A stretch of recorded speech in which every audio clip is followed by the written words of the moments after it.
ஜெஃப்னாவின் பிரதான செய்திகள். முதலில் தலைப்புச் செய்திகள். ரணிலை நீதிமன்றத்திற்கு அழைத்துச் செல்வேன், அனுர எச்சரிக்கை. கடவுச்சீட்டுக்காக வரிசையில் காத்திருக்கும் மக்களுக்கு முக்கிய அறிவிப்பு. இலங்கையில் கண்டுபிடிக்கப்பட்ட அரிய வகை உயிரினம். தேர்தல் காலத்தில் கலவரம் உருவாகும் அபாயம், தேர்தல் ஆணைக்குழு எச்சரிக்கை. முச்சக்கர வண்டியிலிருந்து சிசு ஒன்றின் சடலம் மீட்பு. சுவிஸில் நடுவீதியில் சண்டையிட்ட தமிழ் அமைப்புகள். ரணில் விக்ரமசிங்கவை நீதிமன்றத்திற்கு அழைத்துச் செல்வேன் என தேசிய மக்கள் சக்தியின் ஜனாதிபதி வேட்பாளர் அனுரகுமார திசாநாயக்க எச்சரிக்கை விடுத்துள்ளார். அத்துடன் ரணில் விக்ரமசிங்க பெரும் மன அழுத்தத்தில் இருக்கிறார் என்றும் தெரிவித்துள்ளார். ஆனமடுவில் நேற்று இடம்பெற்ற மக்கள் சந்திப்பின் போதே அனுரகுமார திசாநாயக்க இவ்வாறு தெரிவித்துள்ளார். அவர் மேலும் கூறுகையில், இந்த தேர்தலில் ரணில் விக்ரமசிங்க நிச்சயமாக தோல்வியடைவார். அவருக்கு கிராமங்களில் வாக்கு இல்லை. ரணிலின் போலி பேச்சுக்களில் நாங்கள் சிக்கிக் கொள்ள மாட்டோம். மத்திய வங்கி மோசடி தொடர்பில் விசாரணை மேற்கொண்டு ரணிலை நீதிமன்றத்திற்கு அழைத்துச் செல்வேன். காணி மோசடி, மதுபான சாலை அனுமதி வழங்கியமை, எரிபொருள் நிரப்பு நிலையங்களுக்கு அனுமதி வழங்கியமை போன்றவை தொடர்பிலும் நான் விசாரணை செய்வேன். பொதுமக்களின் பணம் லட்சக்கணக்கில் செலவு செய்யப்பட்டுள்ளது. வாகனங்களுக்காக பல லட்சம் செலவு செய்யப்பட்டுள்ளது. ரணிலின் கேள்விக்கு பதிலளிக்க நான் தயாராக இல்லை. அவர் எனது கேள்விகளுக்கு பதிலளிக்க வேண்டும்.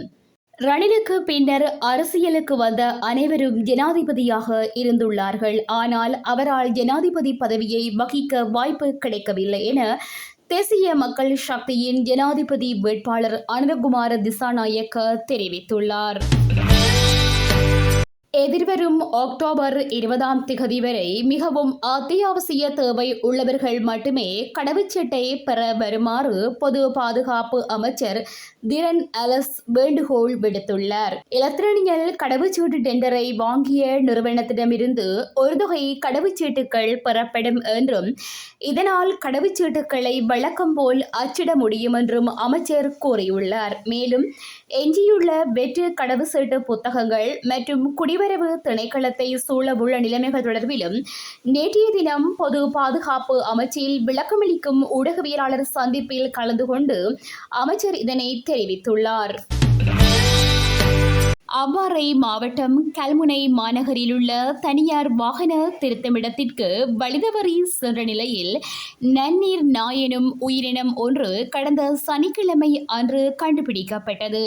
பின்னர் வனஜீவராசிகள் பாதுகாப்பு திணைக்கள அதிகாரிகளிடம் குறித்த உயிரினம் ஒப்படைக்கப்பட்டுள்ளது. இவ்வாறு பிடிக்கப்பட்ட நன்னீர் நாய் என மதிக்கத்தக்க உயிரினம் நீர்நாய் வகையை சேர்ந்தது ஆகும். இது தோற்றத்தில் பெரிய உடலை கொண்டிருக்கின்றது. இது பொதுவாகவே லெட்ரோஹெலே இனத்தின் ஒன்றாக கருதப்படுகிறது. இது இந்திய துணை கண்டத்திலும் மேலும் தென்கிழக்காசிய பகுதியிலும் அமைந்துள்ள நாடுகளிலும் காணப்படுகின்றது.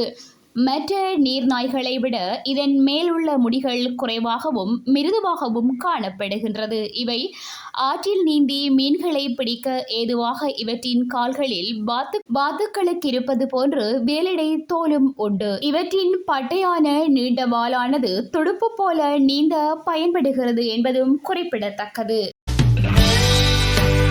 தேர்தல் கலவர சம்பவங்களை உருவாக்க வேண்டாம் என வேட்பாளர்களுக்கு தேர்தல் ஆணையகம் நேற்றைய தினம் அறிவுறுத்தியுள்ளது. தேர்தல் பிரச்சார நடவடிக்கைகள் மிகவும் பரபரப்பான நிலையை எட்டியுள்ள நிலையில் கலவரங்களை ஏற்படுத்த வேண்டாம் என சுட்டிக்காட்டப்பட்டுள்ளது. தேர்தல் சட்டத்தை மீற வேண்டாம் என மேலும் தெரிவிக்கப்பட்டுள்ளது. வேட்பாளர்களுக்கு பதிலாக அவர்களின் பிரதிநிதிகள் தேர்தல் ஆணையகத்தின் முன்னிறுத்தப்பட்டு இந்த அறிவுறுத்தல்கள் வழங்கப்பட்டுள்ளன. இதேவேளை வாகனங்களில் ஒட்டப்பட்டுள்ள அனைத்து தேர்தல் பிரச்சார ஸ்டிக்கர்களையும் உடனடியாக அகற்ற வேண்டும் என தேர்தல் ஆணையகம் தெரிவித்துள்ளது. நுவரெலியா அக்கரப்பத்தனை என்ஸ்ஃபோல்ட் தோட்டப்பிரிவில் முச்சக்கர வண்டியொன்றிலிருந்து சிசு ஒன்றின் சடலம் கண்டுபிடிக்கப்பட்டுள்ளது. பிரதேச மக்கள் வழங்கிய தகவலுக்கமைய நிறுத்தி வைக்கப்பட்டிருந்த முச்சக்கர வண்டியிலிருந்து நேற்றிரவு குறித்த சிசுவின் சடலத்தை காவல்துறையினர் மீட்டுள்ளனர். சம்பவம் தொடர்பில் முச்சக்கர வண்டியின் சாரதி சந்தேகத்தின் பேரில் கைது செய்யப்பட்டுள்ளார். சுவிட்சர்லாந்து தமிழ் அமைப்புகளிடையே நடுவீதியில் ஏற்பட்ட சண்டை காரணமாக அப்பகுதியில் குழப்பமான சூழ்நிலை ஏற்பட்டுள்ளது. குறித்த சம்பவம் நேற்றைய தினம் இடம்பெற்றுள்ளது. தமிழ் அமைப்புகளிடையே நடக்கவிருந்த கூட்டம் தொடர்பாக ஏற்பட்ட குழப்பத்தின் காரணமாகவே இந்த சண்டை ஏற்பட்டுள்ளது. இத்துடன் செய்திகள் நிறைவடைகின்றன. மேலதிக செய்திகளை www.todayjefna.com என்ற எமது இணையதளத்தில் பார்வையிடலாம்.